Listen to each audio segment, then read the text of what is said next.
people in need of assistance to nearly 340 million people in need of assistance. So globally the trends are high. And basically this means that we need to work more on the preparedness in order to cope with that.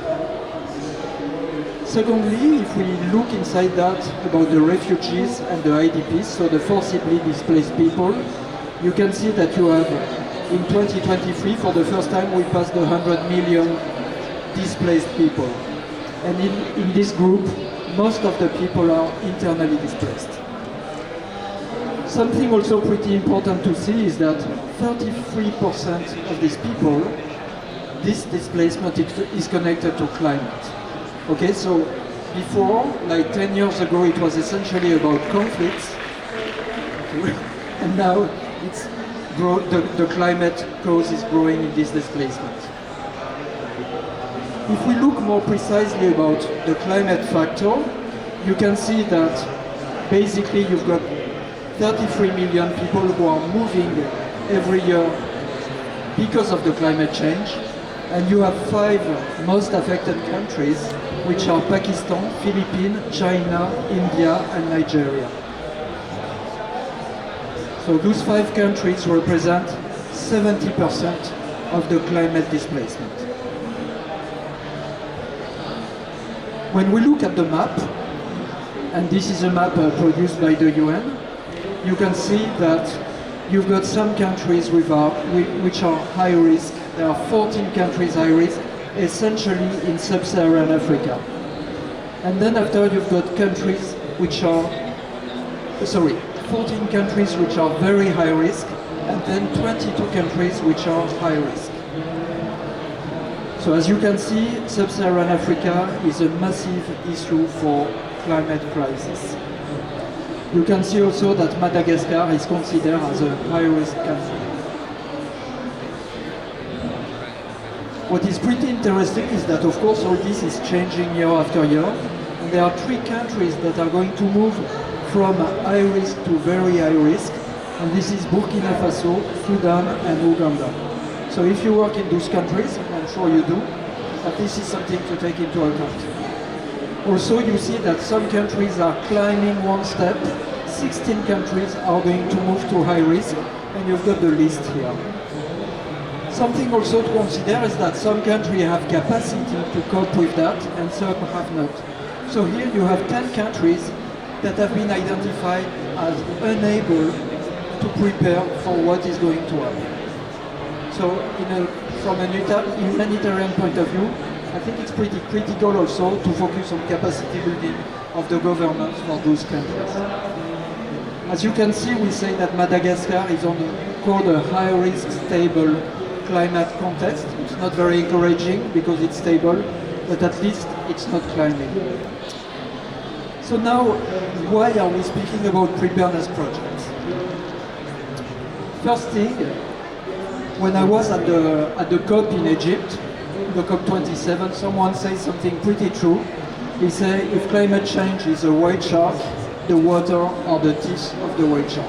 Basically, the water is going to be the element by what everything is going to happen. But the water could be also a solution to it. And of course, here you have immediate effects. We know them. You have the droughts, you have the floods, and you have the contamination that's going to increase because of the dilution of pollutants due to global warming. And then you have the secondary effects. For us, humanitarian, the secondary effects that are the most obvious are mortality, morbidity, and undernutrition. But there are many more. Of course, there is also the displacement that can create humanitarian situations. And at the end of the day, we have an impact, or a sort of long-term impact that's going to contribute to the impoverishment of countries. So when you work on climate, you don't work only on the limited events, but you are on protracted crisis. I don't come back on that, but you see that the 3 factors, lack of water, excess of water, and water pollution, at the end of the day, they contribute to the risk of undernutrition and the risk of infectious disease. So this is what we are speaking about on this project in Madagascar.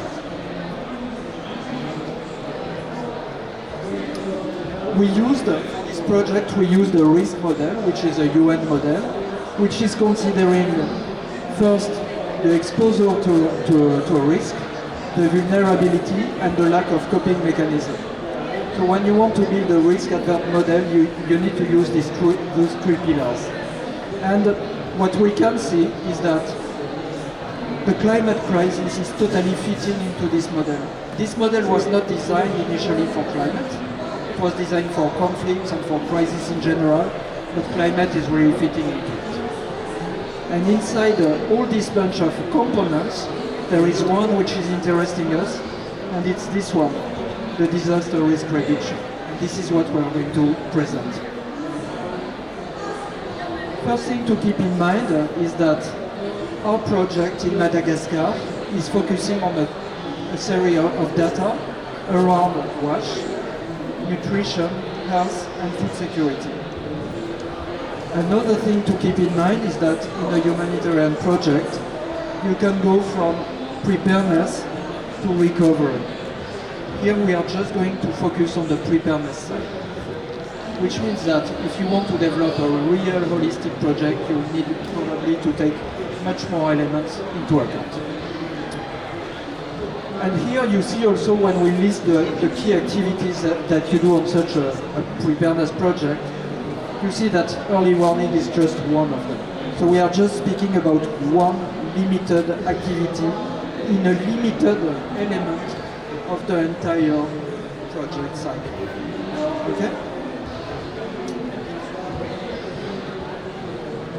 Something also strategically super important when you develop a preparedness model, even as a humanitarian, it's not belonging to the humanitarian hands. It's belonging to the development. At the end of the day, you are going to release and to hand over this model to the country. So when you build your model, you need to build it hand in hand with the country, because at the end of the day, they will be the owner of this model. It's a little counterproductive, but it's important to start thinking like this. So now let's go into the project and let's see what we learn from this project. Bon. The project is focused on the south, what we call le Grand Sud, the big south of Madagascar. We are on 2 districts, and it's 2 districts that are particularly affected by climate crisis. Okay? It's what we call a hotspot. We have either violent events like cyclones, for example, but we have also the El Niño, La Niña, which is a more chronic crisis. Okay, so it's a combination of 2 types of crises. And then in terms of water access in this zone, it's not great, because either you have access to a very deep water source, which is difficult to access with basic hand pumps, either you have access to a shallow water source that's going to be heavily contaminated. So it's not an ideal situation. And just in terms of, to set the scene, we are facing high levels of food insecurity. Okay, so you see you have 17% of the population, nearly 1 person on 5, who is facing APC3 phase. We've got people who are really in emergency from a food security perspective, and then you have level of malnutrition which are really high. Okay, so it's fitting in the mandate of ACF, but this is the situation. Let's see how we designed the HydroNet project. So it's a project that has been funded by ACF and by CIWA, which is a research foundation. And the objective is, the main objective is to characterize a connection between hydroclimatic factors and health factors. And of course the objective of all that is then to have a sort of strategic move ahead strategically on preparing the health centers to receive more cases. At the end of the day, our objective would be to be able to demonstrate that hydroclimatic parameters will have a direct effect on health parameters. Of course, it's not going to be directly connected. There's going to be a lag, because we are mainly going to work on groundwater, and groundwater has its own life, its own rhythm. But the idea is to demonstrate that this is a robust connection from a statistical point of view.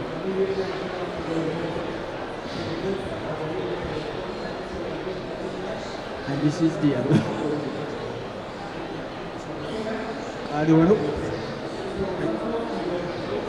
No, it's okay. It was a little break. Okay, so basically 2 steps. One step to have a robust evidence. Second step to personalize the associations on a preparedness perspective. To make it a little clearer, what I want to know as a humanitarian working on nutrition is which are the health centers that are going to be affected by a growing number of admissions, and in order to prepare them to receive the children. So, it's a 10 years program. This is also something super important. If you want to engage on preparedness, it's not about 1 year, 2 years, 5 years. No, it's a minimum, it will be 10 years. So it means that strategically you need to find a donor who is ready to commit. I see the European Commission here. So you need to have a donor who is ready to commit for a long time. This is super important. We are focusing on children from 6 to 59 months. Okay, so the under 5 people are the most affected by acute undernutrition. And as you see, we are just on the south of Madagascar. It means that those projects are very contextualized. The data we are going to gather here are not exportable to the north of Madagascar. So this is a limit, I think, of this type of project. So basically these are the 4 data sources that we have. The first one is the hydroclimatic, all which is related to rainfall and to piezometry. The second one is the food security, and we have an approach in terms of the LAI, which is an indicator of leaves surface. Okay, so here we are with the plants. And then on the right, here you've got the smart surveys, which are nutrition surveys, robust surveys. And you've got also the admissions in the CRENAS. The CRENAS, they are the nutrition centers of Madagascar. So all the health part is there, the food security is here, and the WASH is here. This is the only data that we are collecting for this research. So from the hydroclimatic, we've got the rainfall and the piezometry. And so we use, of course, remote sensing and meteorological reanalysis. There is a limit in Madagascar, is the quality of the rainfall data, for example. On the food security, we already said that we are focusing only on one parameter. There are other parameters that you can use, like the first centimeters of the ground could be the presence of water in these 10 centimeters, could be another indicator. We prefer to focus on the leaves, it's easier to collect. And here, so you've got the nutritional data, which is standard. And in terms of sanitary data, we're focusing on acute diarrhea, acute respiratory tracts, and malaria. That's it. So you see it's limited, it's quite focused.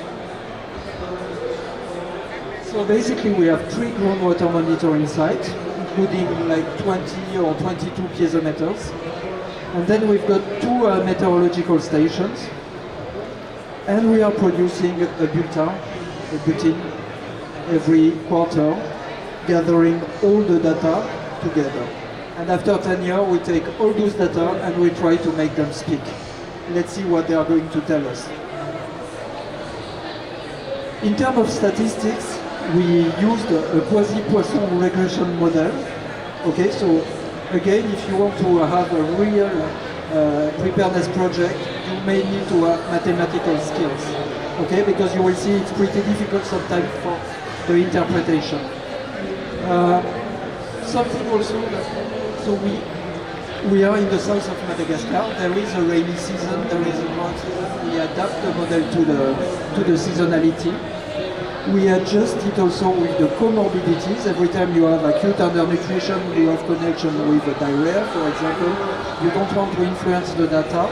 And we are exploring also lag defects, which means the data from day one, the piezometric data from day one is not going to speak with the let's say, the rainfall data of day one or the undernutrition data for day one. We are going to explore also a variability in time, what we call lag effects. And then we use a classically 5% precision model, which is standard for the health research. So, first we start with the rainy trends, and then we will see the connection between data. On the rainy trends, well, I hope that most of you know about Madagascar or the